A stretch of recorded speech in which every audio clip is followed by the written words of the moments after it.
Good day, televiewers. You're welcome to your most favorite TV talk show, The Lamb, on your favorite channel, WAKA Africa TV. On this edition of the program, we will be taking you to current issues, of course, issues that has to do with our society, and we are broadcasting live from Bamenda, Northwest Region, Cameroon. We will be looking at the panelists we have on this edition of the program for today.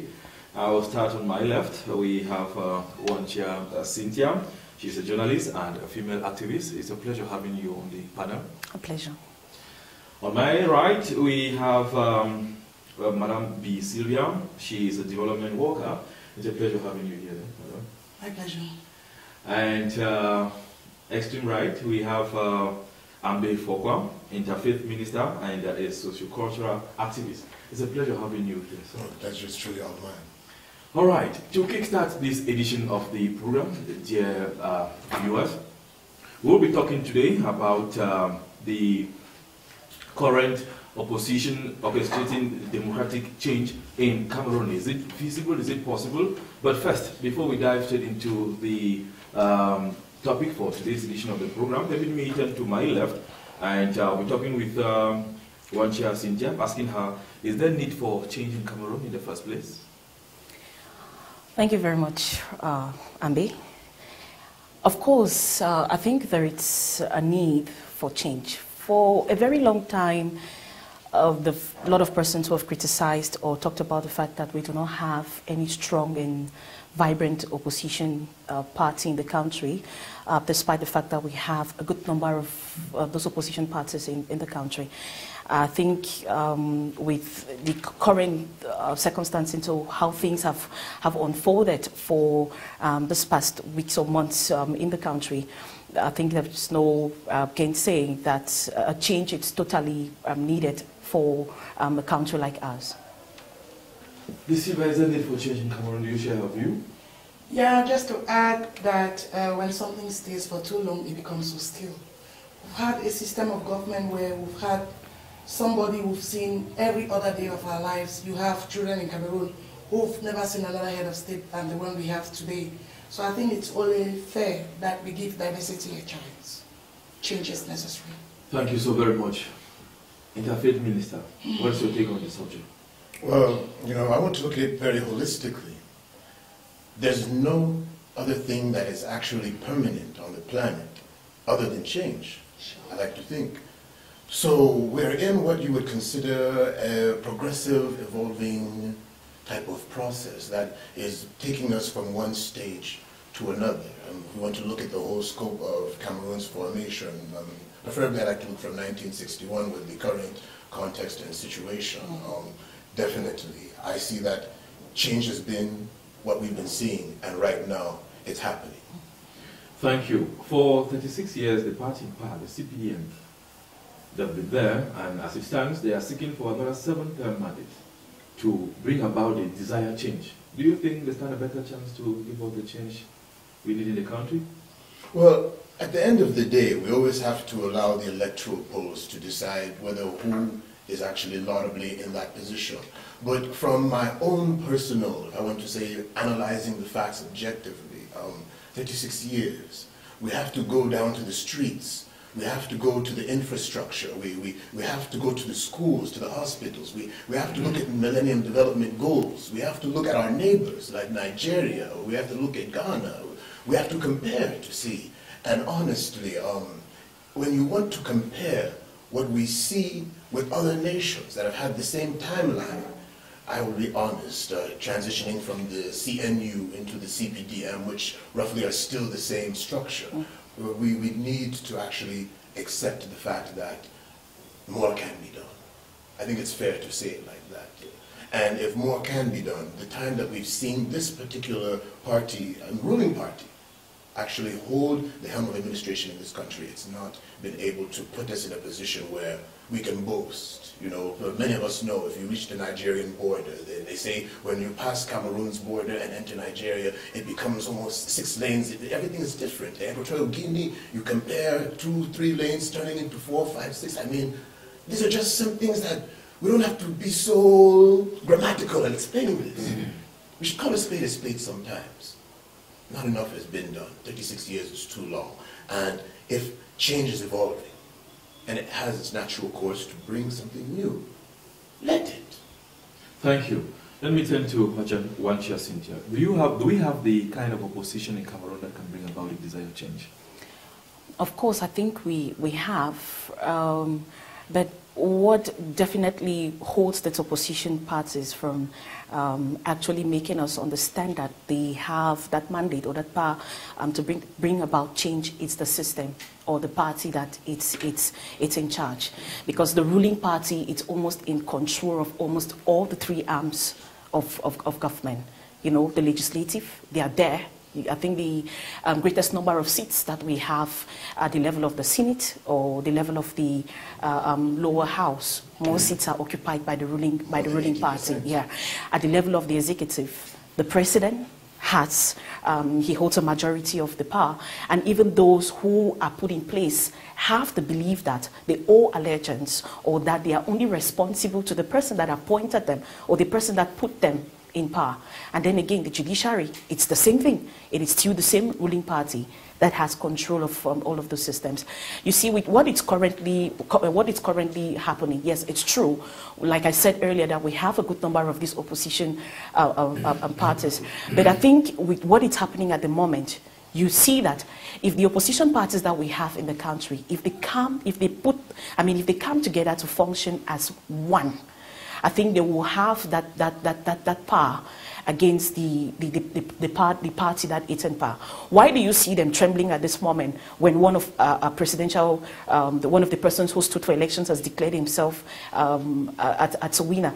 It's because seeing that force of two persons coming together to stand as one. You see the power that came alongside the coalition that was formed by Kamto and Akeremona. Imagine if these other opposing parties had joined hands. Imagine where we'll be at this moment. I mean, we'll not even need anybody to go on air and declare that he or she is the winner of elections. It would definitely be what it's there. And you see the stakes. After that, you see the reactions from social media or even away from social media. It's simply to tell you that these opposition parties can do it if they themselves to understand that they are fighting for the good of the majority and not for themselves. Because what has kept this country where it is, it's greed.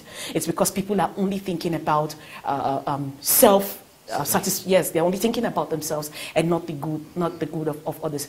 People have accused the leading opposition party, which to me I feel that with the current elections, in fact, they have lost that position or that power of whining and dining with the powers that be. And that is exactly what has kept most of these opposition parties, because most of them are small parties that have been created by the ruling party. You could see during campaigns and all that, somebody is the owner of a political party, but you have the face of a chairman of another ruling party on your clock, but at the same time, it's another opposition party that it's written there.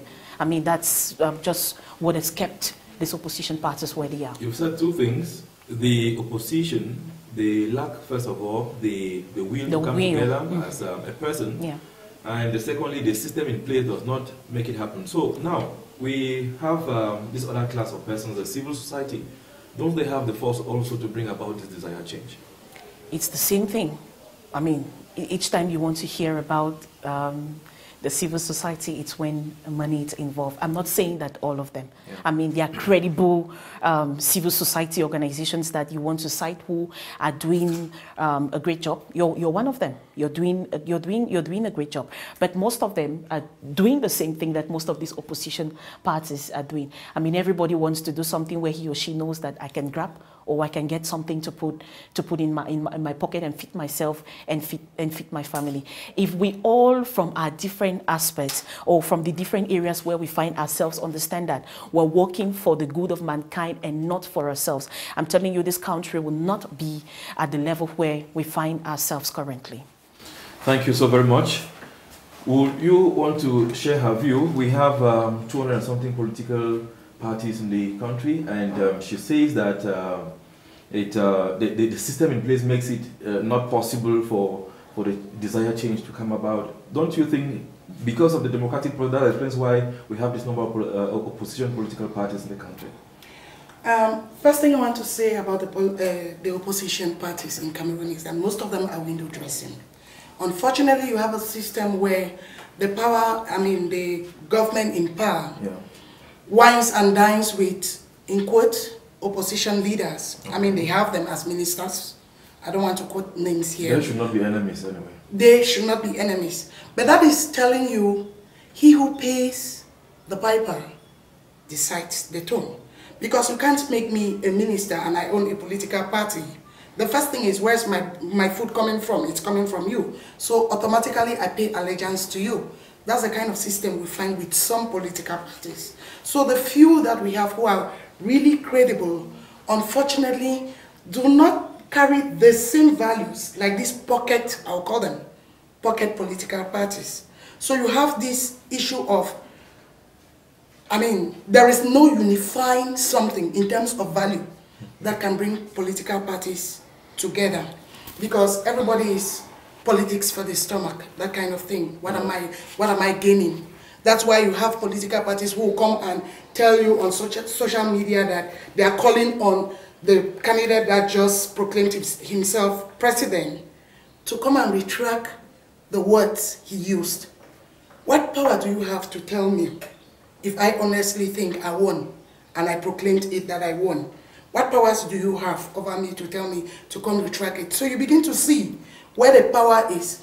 We have a system where the opposition have been pocketed, I don't know, by virtue of the fact that we don't have economic boom. These are people who are trying just from what they believe in, their values, but they don't have the resources to wield power.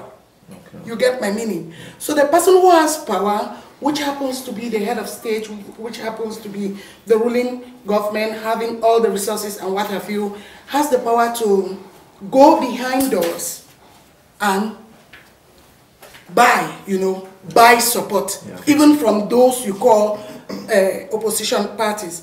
If we could keep away the individual greed that our political parties have exhibited and just look at humanity and look at Cameroon and look at the young people who are the future of this nation tomorrow, then I would say yes, the opposition has that power.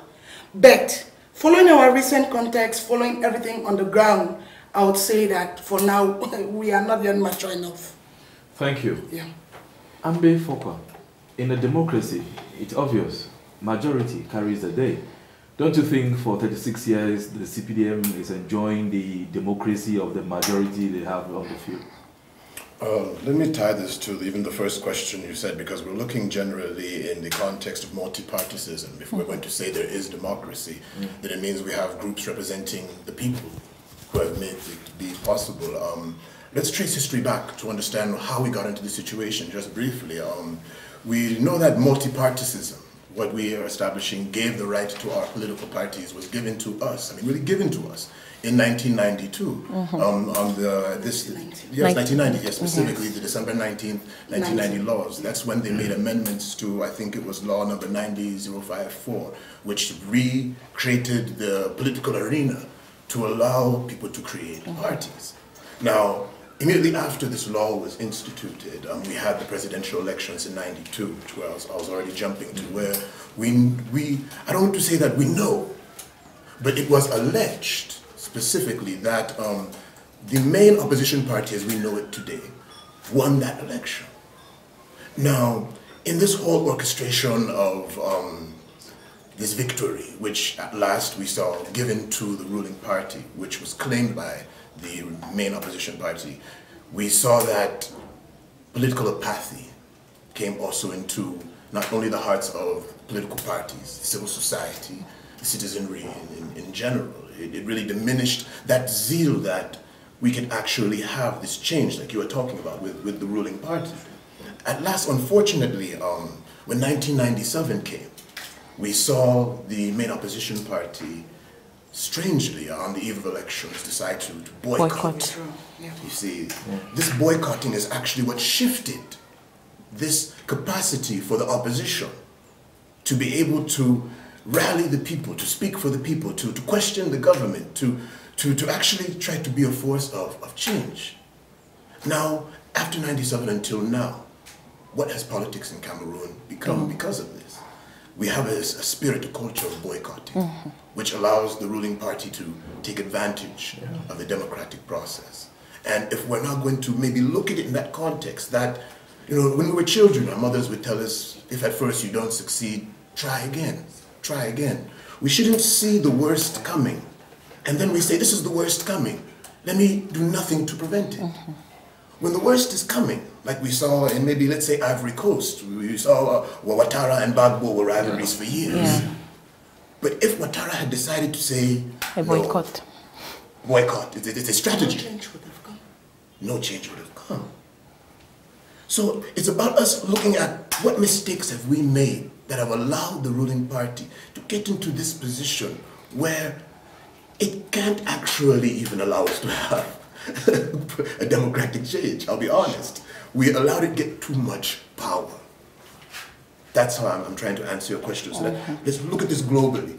We have the problem. How did it start? When we see clearly how it started, we can start to reason that there is a strategy to claim it back. It's about participation.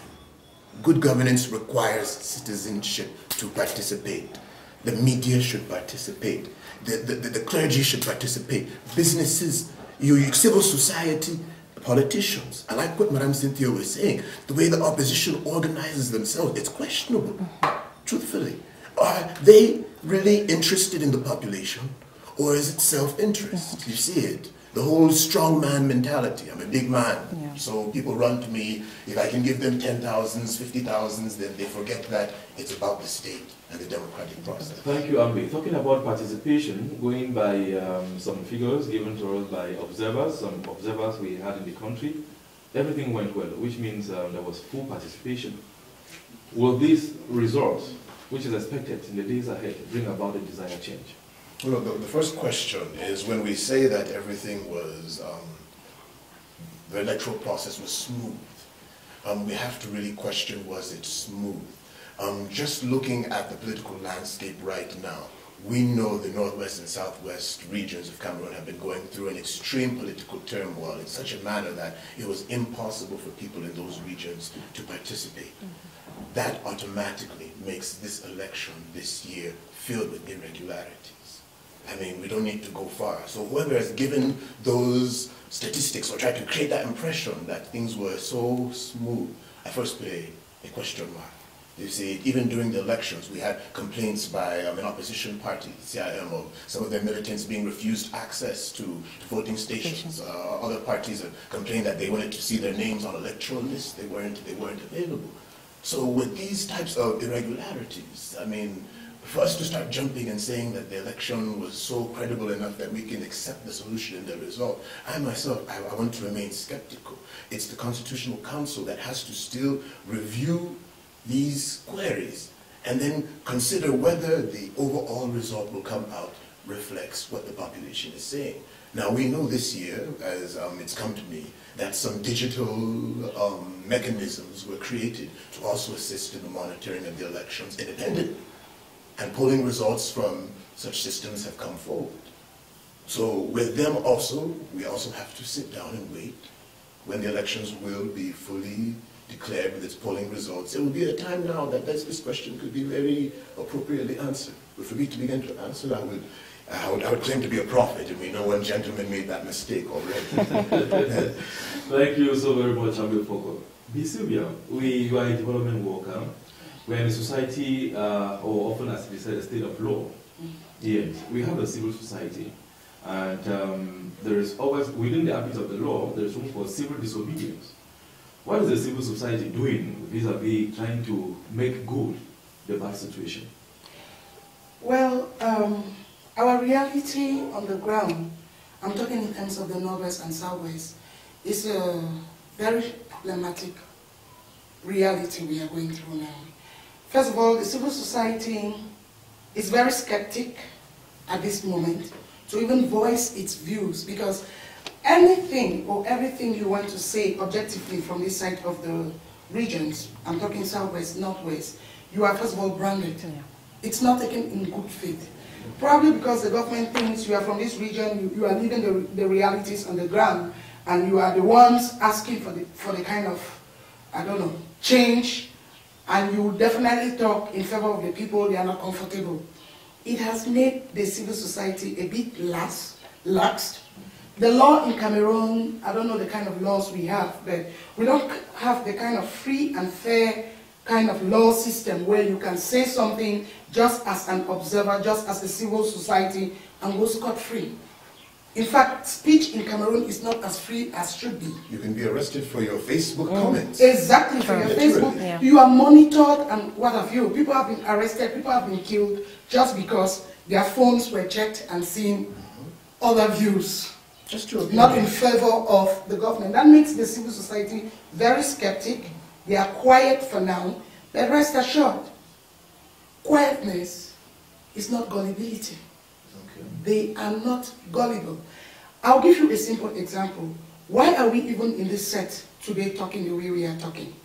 It is because of the power of something that came to be.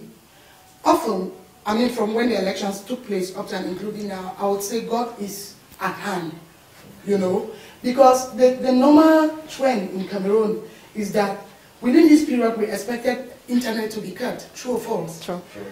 I will tell you everything that has happened this far is as a result of the access we have on internet. The monitoring was done by it. People are able to view, to share their views and state clearly and show proof of the candidate who is claiming to have won.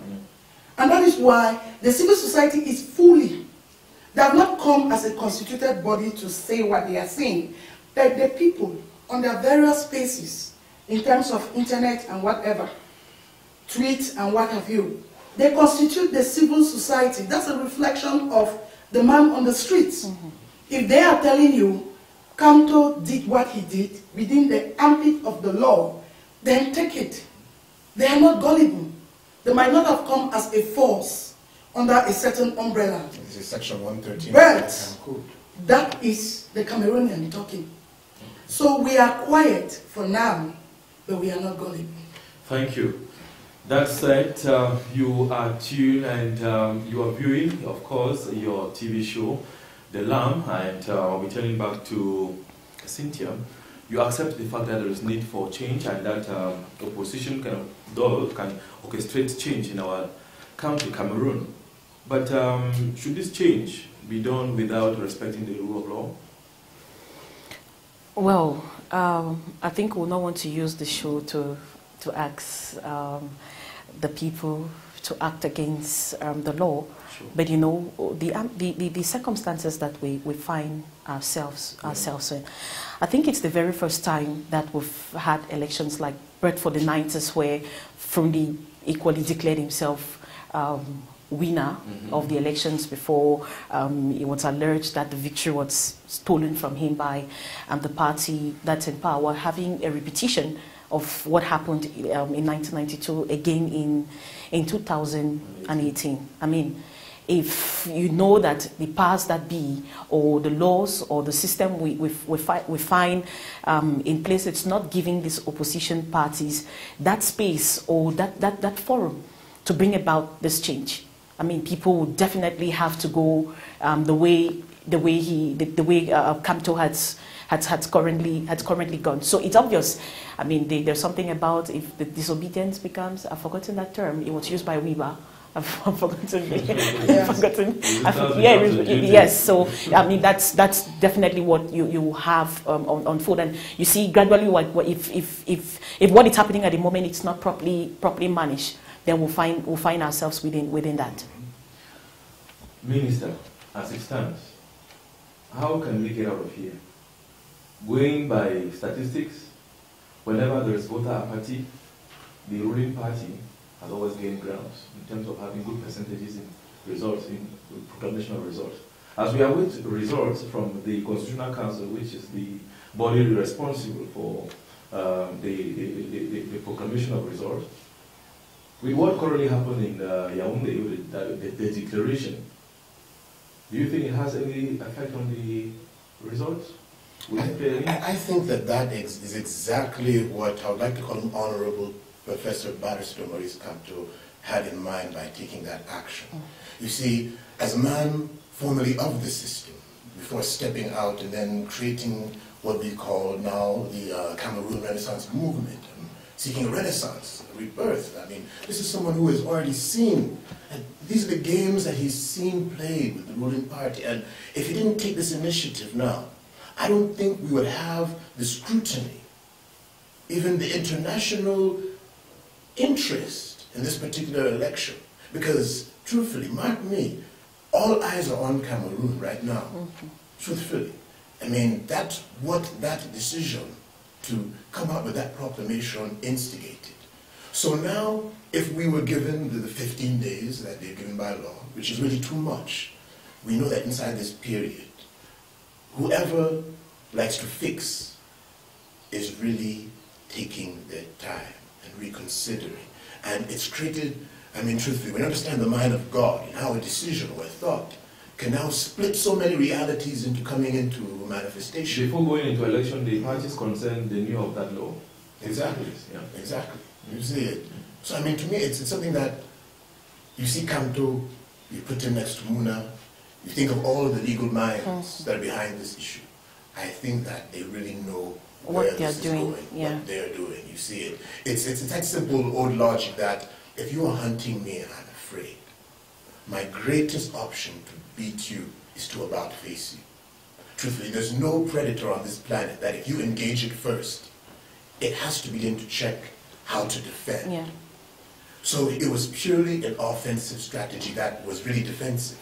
So that we have now a playground in the electoral process where everyone is alert, everyone is waiting. As the period will start to transition towards the results, this is really going to lay now on the Constitutional Council.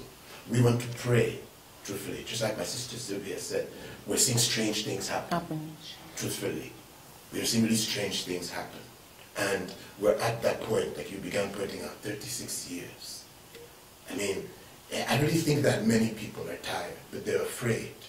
And if we don't seize this opportunity as it's been created, as it's come to it, then we're going to really cross a road and enter a situation in this country that it's not going to be reversible. May I just to queue up from what Minister actually said. For me, I even think that instead of the government being defensive, I mean, what is actually happening rather exposes the government. You know, before they get to polls, all the parties have representatives at the different polling stations.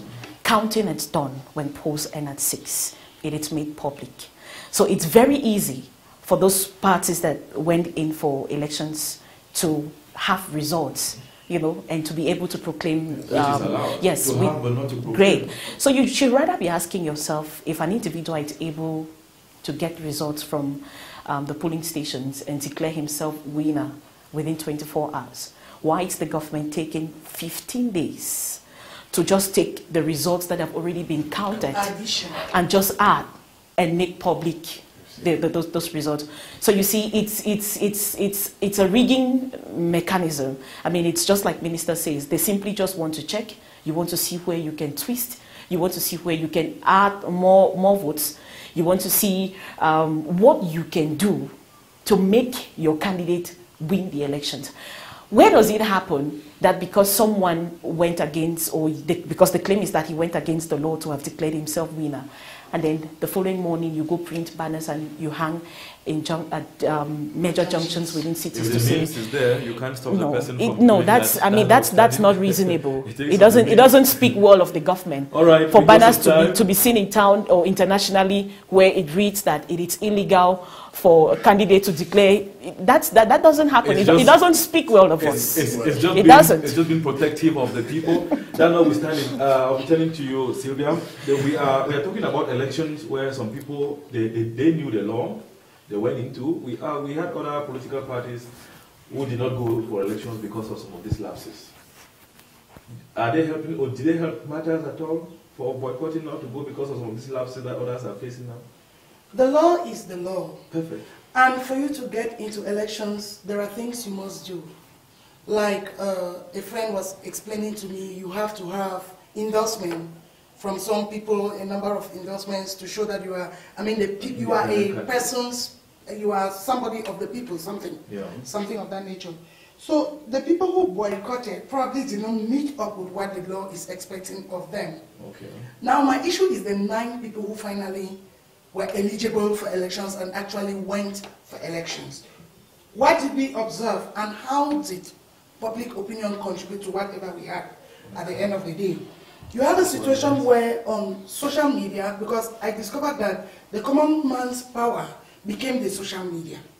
Everybody, a lot of people went on solo campaigns and were like, we need a coalition to be able to knock out the government. We need a coalition, we need a coalition. Yeah. That was the common man on the streets. That was reality talking. That was the Cameroonian talking. Now, what did we experience? We experienced a situation where the so-called main opposition party that we've relied on for so long from 1992 to date was not ready to align with any political party. That, to me, if you ask me, that was betrayal. They have their that party, was betrayal. They have their party laws, and they know how. You can only read their text to see whether the law allows them for them to do that. Sometimes the good of humanity surpasses party law. That's it. Thank you. I'll turn to you, Ambe. We have parties like the party of Ayapola Bine, the CPP of Edith Kawala, and other political parties. They did not go in for this election because they said the terrain was not conducive, level enough for them. Is it helping the matter as of now, or it made it rather worse? This is a very good question, because I'll be honest, I specifically was en route to register, but I want to say I appreciate Madame Kawala's own way of looking at the situation, and it influenced me to actually make a decision that it's true. If I'm leaving my house on one fateful morning to be shot under the current conditions because I was going to really try to protect a vote that is going to be stolen. Truthfully, I'll be honest, you have to consider that, are we really looking towards finding a solution, or are we just giving credit to a system and a mechanism which does not work?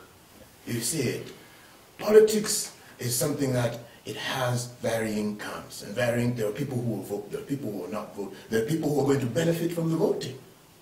Yes, we are still citizens of this country. Her decision and the decision of Mr. Aya and anyone who decided specifically under the pretext of security to not vote, I cannot blame them. Now, to say if it affected negatively or positively the elections, I'll reiterate, under the current mechanism that we are seeing, Cameroon politics is very unique from 1992 till now. That's why I first really gave that landscape so that we should understand it. In 92, we were given a democratic platform, but we don't see it. In 97, the boycott strategy gave us now this lack of representation in the legislature. It gave full authorities to the executive. And from then till now, have we ever had a credible election? This is my question. I think what has happened right now is really a defining point in Cameroon's politics. And the decision to stay out, truthfully, is actually going to galvanize into this momentum. Because I know Madame Bala, I've interacted with Mr. Aya. These are individuals who, even before this electoral period, they're active. They have civil society organizations. They're engaging the community. They're building up a mentality of good governance in the people. So even after this election, I know that's going to continue. That momentum will still be there. So right now, it's like you can't speak before these election results are truly declared. That's how I really feel.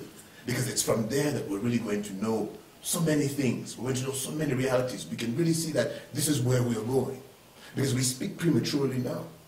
I'll be honest, like Cynthia said, we can be arrested, jailed. I mean, we have to be politically correct in our analysis. Thank you, Ambe. Thank you, televiewers. We've come to the end of this edition of the program The Lamb on your TV of choice, WAKA Africa TV. Cynthia, it was a pleasure having you in our studio. Anytime. Bih Sylvia, it was a pleasure having you here. Always available, please. Minister, thank you for coming. Well, thank you too. With unity we will progress. Thank you so very much. The LAM is about current issues. With the LAM, we talk about facts, we talk about views, different opinions, and we try to see how we can shape a better society. Thank you for taking the rendezvous. Be my guest in the next edition. I've been Staffman Ambe, Macmillan.